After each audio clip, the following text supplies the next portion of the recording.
Роман сабагы. Сабактын телевизиондук ыкмасын иштеп чыгаргандар. Койгон режиссер жана оператор Эгнар Орозалиев. Монтаждын режиссеру жана технологиялык бөлүм Мурат Токтогазиевдики. Сценарийдин автору жана долбоордун продюсери Мыктыбек Арстанбек.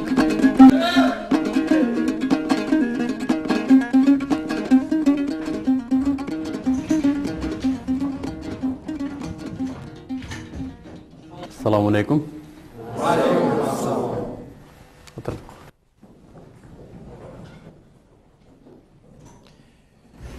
Bugün kayradan iman sabagını başlayız. Bugünkü tema tarbiya deylik. Tarbiya degende qanday tushunasiz? Tarbiya bu har bir adamdın özüne tiyesheli erejelerin saktoo bu tarbiya deb esepteyim. Hem tarbiya degen söz qayaktan çıkıp kelgen men sizlerge aytып bereyim. Kur'anda, ilk Kur'anda Kudaydı Rabbı deb aytışat. Rabbı deb. Degen söz. Kojoyun. Degen söz. Rabbı degen. Tarbiya degen no Rabbı. Ta. Rabbı. İya. E'nin ereceleri. Kojoyunun ereceleri. Kudaydın ereceleri. Kudaydın adam balasına toora жашоо keçirүү үчүн берген ereceleri. Эртең менен көздү ачып, кайра кечинде уйкуга жумганга чейинки убакыттын ичинде кантип жашоо керек? Кантип жашасак туура жашайбыз? Кантип жашасак туура эмес жашайбыз?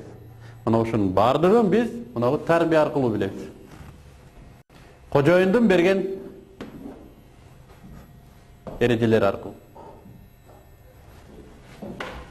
Bizge bu ereceleri kim üretedi? Ata-eneler dağı. Ulgaygan adamlar dağı. Mektep, mugallimler dağı. Kitap dağı. Mektep üretedi.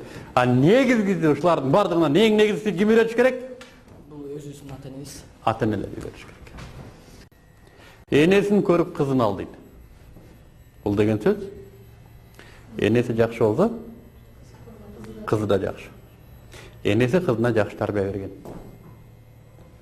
Кээ бирлер энеси төрө электе кудалашканда, илгери билесиңерби, бел куда дегенди. Себеби бул аял, бул келин өзүнүн кызына жакшы тарбия берет. Мындан жакшы кыз чыгат дейт. Ошонун кызын алышыбыз керек дейт. Ошол кезден эле кудалашкан. Бирөө келип айтты дейт да. Биз жакында балалуу болдук. 2 ай болду балалуу болгонубузга. Биз бөбөгүбүздү качандан баштап тарбиялашыбыз керек деп сурайт дейт да Макаренкадан. Сураса Макаренка айтыптыр. 2 ай болду дейт. 2 ай. Анда силер 2 айга кечиктиңер дейт да. Төрөлгөндөн баштап тарбиялашыңар керек эле дейт. Кимдир бирөө айтат. Балдар бакчасына баргандан баштап тарбияланыш керек дейт. Кимдир бирөө айтат мектептен тарбияланыш керек дейт. Кимдир бирөө үйлөнгөндө акылына келет дейт. Билесиңерби? Үйлөнгөндө да акылына келбесе, кээ бирлер айтат, балалуу болгондо баласын тарбиялайт дейт. Эми биз ойлонуп көрөлү. Биздин ата бабаларыбыз тарбияны качан башташат? Бул жаш баланы тарбиялаш үчүн сен биринчи өзүңүн жарыңды таңдап алышың керек да. Мисалы ал тартиптүү кыз болсо, анда сенин балаң тартиптүү болуп чыгат. Ошон үчүн биринчи ал өзүнө жубайын таңдаш. Биз кимден балалуу болобуз же биздин балабызды ким төрөйт? Мына тарбия ушул суроодон башталат. Пайгамбардын айткан сөзү бар. Сиздер 40-тын үстүндө өскөн сулуу гүлдөн алыс болгула дейт. Сулуу гүл алып жыттагың келет. Бирок ал 40-тын үстүндө өскөн. Бул деген тарбия көрбөгөн сулуу кызды айтат. Өз татынакай сулуу кыз жок. Тарбиясы жок дегени ал үй бүлөдө орозгерди билбейт. Кайната эмне, кайнене эмне экенин билбейт. Кийимди кантип жууйт, тамакты кантип даярдайт билбейт. үй бүлөнүн мүлкүнө кантип мамиле кылыш керек аны билбейт. Мунун бардыгы мына эрежени, тарбияны ата энеси берген эмес. Басам деген жагына баскан, бийлейм деген жагында бийлеген, кийем дегенин кийген, ичем дегенин ичкен. Бул кыз күйөөгө тийгенден кийин балдарына кандай тарбия берет? Бербейт тарбия. Мына илгери Кыргызда кыздын даңкы бат эле жеткен. О, мына жерде момундай дегенин кызы чоңоюп атат. Барып ушуну карайлы дейт. Эгерде кыздын даңкы алыска жетпегенде, Жантай Соңкөлгө бармак эмес. Соңкөлдөн ак мөөрдү алдырмак эмес, ак мөөрдү. Демек, бул кыздын турмушка чыкпай калышы бир гана ата үчүн эмес, бир гана эне үчүн эмес, ошол уруу үчүн да уят болгон да. Тарбия көргөн кыз 40 чийден ары дейт да. Кызга 40 үйдөн тыюу дейт. Билесиңер? Бул деген сөз айыл менен тарбиялаганда кыздычы, айыл менен. Ай кызым мындай кыл, бирөөнүкүнө кирип калса чайды мындай кой, конок келгенде мындай айылы менен, уруусу менен тарбиялайт. 40 үйдөн тыюу деген ошо. Азыр бизде 40 үй эмес, өзүң бир тууганыңа дагы керек болсо айтпайсың. Кой карындашым деп айтпайт да. Агалары да айтпайт, инилери да айтпайт, кайдыгерлик. Ал кезде уруу бир кыз үчүн жооп берген. Ошентип тарбия көргөн кыз турмушка чыгып тына турган болсо, ал кыз төркүнгө келгенде төргө отурган. Тынган кыз Кыргызда төрдүн ээси дейт. Тынган кыз эки элди бириктирген. Эки элдин ортосуна даанекер болгон. Андай кыздын жеринен дагы кыз алыш үчүн кайчы куда болушкан. Биз буларга кызыбызды бердик эле, эми булардын кызын алайлы дейт. Себеби Кыргызда куда тосуу, куда сөөк, бул улуу жетишкен менталитеттердин бири. Куданын эң жаманы жок дегенде суу кечирет дейт. Бул деген сөз кызыбызды көргөнү барсак дагы жер көрүп келебиз дейт. Эң эле жаман куда болгондо да дейт. Жакшы жөнүндө айтпайлы кой. Жакшы кыз тынып кетсе, элдин баркы болгон. Кандай кыз тынат? Тарбия бар кыз тынат. Элинин, атасынын, энесинин баркын ойлогон кыз барган жеринде тынган. Характерим келбей калды. Жолдом кайненем не так смотрит деп кетип калган эмес. Ал барды, ал атасынын үйүнө кайра кайтып келип, ал үчүн өлүм. Күйөөсү өлсө, балким барышы мүмкүн. Эгер кайын журту жооп берсе, уруксат берсе, болбосо кызды чыгарып атканда сөөгүң келсин дейт. Өзүң келбе дейт. Кыздын милдети үйдөн чыкты, бүттү. Анын укугу кайын журтка, күйөөсүнө өттү. Андан ары ал кайын журту менен өзүнүн ата энесинин баркын гана кармайт. Пайгамбардын учурунда бир соодагер алыска соодага кетет да. Соодага кетип, ал кеткен учурда аялынын агасы келет. Жүр, атам ооруп атат. Атамды барып көр дейт. Десе мен күйөөмөн уруксат алган эмесмин дейт. Жиндүү ол. Агасы кетет, 3 күнөн кайра келет, жүр атам өлүп калды. Мен күйөөмөн уруксат алган эмесмин дейт. Агасынын жини келип кетет. Күйөөсү соода иштерин бүтүрүп келгенден кийин кайнагасы келип, мен карындашым эмне кылып койгонсуң дейт. Атам ооруп атканда жүр атаман кабар ал десем барбай койдум дейт. Атам өлгөндө келип жүр атама топурак сал десем барбай койдум дейт. Топурак сал эмес, эми атам өлдү үйгө жүрсөм барбай койдум дейт. Күйөөмөн уруксат алган эмесмин деп болбой койдум дейт. Күйөөсү анан аялын урушат. Атаң ооруп атса эмне барбайсың? Атаң өлүп калса эмне барбайсың? Десе аял айтат, сен барып пайгамбардан сурагының дейт. Кимибиз туура кылдык? Менби же сенби? Күйөөсү барып пайгамбардан сурайт.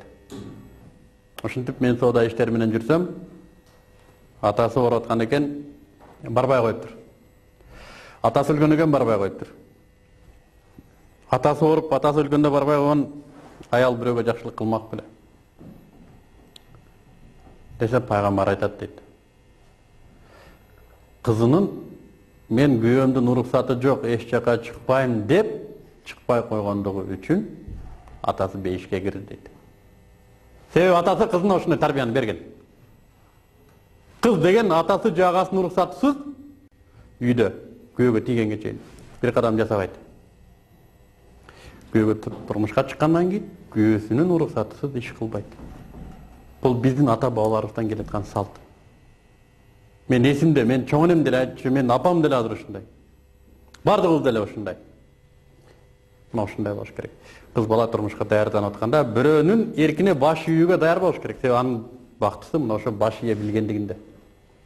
Аялды кабыргадан жаралган дейт да. Кабыргадан жаралган, мунун башы ийик болот дейт. Аялдын күчү баштын ийимдүүлүгүндө, анын акылдуулугунда. Кудай таалам эркектерге айтат. Эркектер дейт. Аял кабыргадан дейт, ал ийри дейт. Ийри деген бул мүнөзү. Ар бир кыздын өзүнүн мүнөзү бар, ар бир келиндин, аялдын өзүнүн мүнөзү бар. Эркек болсоң дейт, сен ошол ийрилигине карабай сүй дейт. Эркек болсоң дейт. Ал менин аманатым дейт. Аманат дегени эмне? Мен эгер мынауну алсам, кайра ээсине беришим керек. Эгер сындырып койсом эмне кылам? Төлөйм. Аялымды сындырып койсом кантип төлөйм? Кабырганы түздөйм десең сындырып аласың дейт. Кабырганы түздөп көрдүңөр беле? Мүмкүн эмес түздөгөнгө. Сынып калат. Түздөйм дебе дейт, эркек болсоң дейт. Ийрилигине карабай сүй ошон дейт. Сындырып коесуң дейт. Сындырып койгондон кийин аны мен кантип төлөп берем? Кантип төлөйсүң? Демек, бул Кудайдын аманатын аткарбагандык, тарбия көргөн аялыңды сындыргандык. Сындыргандык дегени кандай? Аялды тарбиялабагандыгы, аялды жакшы кийинтирбегендиги, аялды жакшы ичиндирбегендиги, бакпагандыгы. Биз азыр коомдун жарымы ошондой аялдары багат, эрлер. Чынбы? Бизде эркектер алсыз болуп калды, тарбиясы жок. Муну моюнга алышыбыз керек. Аны уялбай эле айтат, менин аялым багып атат. Уялбайт. Бул намыс деген калган эмес. Ошо тарбиянын жоктугунан. Айтат, күйөө менен аял бириңе бириң кийимсиң дейт. Кийимсиң дегени, мына кийим адамдын жаман жетишпеген жагын жашырат. Суукта жылытат, ысыкка салкындатат. Авирин жабат. Мына ошондой. Ошо никенин шарттарынын бири, бирине бири сүйүү менен, мээрим менен мамиле. Характерибиз келишпей калды дегенде мындай эмес. Үй бүлө чоң сабырды талап кылат. Сабырдын негизи тарбиядан. Тарбия менен келет. Ким айтат, кимдин үйүндө апасы кожоюн? Эмнеге эркек башкарыш керек? Анткени мен апам ошол бул биз деле азыр болсо ыйма сагында отурганда кыздар бизден кийин отуруп атат да, ошол сыяктуу эле менин энем ошол атамы урматтап өзүнүн башын ийип. Эмнеге үйдү башкарууга апаңдын акылы жетпейби? Жетет, эми бул Кудай Алла Таала айткан экен да, ошол эркек деген бул жаман аял, ошол жакшы аялды, эми аял жакшы жаман ошол кандай болсо да эркек аны ичиндириш керек, үйдү башкарыш керек, ошол үйдү караш керек деген да. Кыз бул назик, ал эми эркек болсо ал жоокер болуп эсептелет, ал күчтүү болуп ошол кызды дайыма коргоп туруш керек. Эркек күчтүү, чынбы? Оордуктарды көтөрүүгө, кыйынчылыктарды жеңүүгө кудурети жетет. Кандай эркек күчтүү болот? Таза тамак менен. Таза тамак дегени бул тыюу салынган тамакты жебегендиги. Кайсы тамактарга тыюу салынат? Арака, чочконун этине, дуа кылынбай союлган этке. Ошондой эле таза тамак дегени уурдалбаган тамак, бирөөнүн акысын жебеген тамак, бирөөнүн каргышына калган тамак эмес. Мына ошондой эркек күчтүү болот. Та бул эркек кандай эркек? Сабырдуу эркек. Кыйынчылыкка чыдаган, шүгүрдү билген эркек. Муну күчтүү эркек дейт. Мындай эркекти аялдар сыйлайт. Ошон үчүн үйдү башкартат. Болбосо аялдын деле акылы жетет башкарууга, азыр башкарып атпайбы? Демек, үйдүн ээси эркек. Демек, бул тарбиянын бир касиети. Тарбия бузулса, таяктын бир учу келип, кайра эле өзүбүзгө тиет. Коомдо тарбия бузулду эле. Кечинде жүрө албайсың, коркосуң. Урлук деген көбөйдү, ичкилик деген көбөйдү. Мунун бардыгы ошо бир кезде тарбиянын бузулгандыгы. Ошондой эле үйдө тарбия берилбей калды. Демек үйдөгү ынтымак кетти, ырыс кетти, береке кетти. Ошонун бардыгы бир эреже менен кайтат. Анда бүгүнкү сабакты биз бышыктайлы. Азыр мен суроо берем, бат-бат жооп беребиз. Ким биринчи кол көтөрсө жооп бере берет. Тарбия деген эмне? Тарбия бул ар бир адамдын өзүнө тиешелүү эрежелерин сактоо бул тарбия деп эсептейм. Туура эрежелерди сактоо жана үйрөнүү, да? Тарбия качан башталат? Дедик. Качан башталат дедик? Тарбия бул ата энеден башталат. Тагыраак айтканда, ошо ата менен энебиз бири-бирин табышып баштаганда ошо бири-бирин издеп, ошо жар издөөдөн башталат да. Анткени жарың кандай болсо, сенин келечектеги балдарың дагы ошондой болот. Эми момундай суроо. Кыргызда илгери жарды ата энеси издечү да. Азыр эле акыркы кезде эле сүйөм менен көчөдөн бирөө эле пишт деп келип коюп атпайбы? Же бирөө ышкырып эле кеттик десе кетип калып атат. Илгери ата энеси үйлөчү да. Эмнеге ата эне үйлөйт? Анткени ата эне деген өзүнүн ошол алып жаткан эме жубайдамы же ошонун өзүнүн мындай тарбия ошол көбүрөөк да акыл эси көбүрөөк. Демек ата эне балага караганда Көбүрөөк акыл эси көбүрөөк. тажрыйбалуураак. Ал тиги ала турган кыздын кандай экенин, ата энеси кандай экенин билет. Эмне үчүн баласын мынуга үйлөн деп айтат? Ата эне балага эч качан жамандык каалабайт деп ойлойм. Жамандык каалабайт. Баласын келечекте адашаарын каалабайт. Мисалы сени бирөөгө кудалады. Сен башка бирөөнү сүйөм деп жүрөсүң. Атаң айтат, жок ай балам, мынуга үйлөн дейт. Мынуга үйлөнөсүң балам, мен ушуна айтып атам. Үйлөнөсүң ошо? Ата эненин айткан сөзүн угуш керек да. Үйлөнөсүң. Мужик. Ал кызды сүйбөсөң да үйлөнөсүң. Эмнеге? Анткени ата эне билет да. Ата эне билет. Ал кыз менен сен бактылуу болосуң. Түшүнбү? Демек, бүгүнкү сабакты жыйынтыктасак, тарбия деген биздин күнүмдүк турмушубузда эртең мененки көздү ачкандан баштап кечки уйкуга жумганга чейинки убакытта туура жашоо эрежесине баш ийүү процессинде дейбиз, тарбия алуу процесси дейбиз. Түшүнбү? Кыл дегенди кылабыз, кылба дегенди кылбайбыз. Муну кылсаң жакшы, муну кылсаң жаман дейбиз. Жакшыны тандайбыз. Анда, эгер мага суроо жок болсо, сабак түшүнүктүү болгон болсо, бүгүнкү сабакта кунт коюп, мага жардам берүү менен иштегениңиздер үчүн чоң рахмат. Ар бириңиздердин дараметиңиздерге жараткан ыраазы болсун. Коштошолу. Ассаламу алейкум. Рахмат, бошсуздар.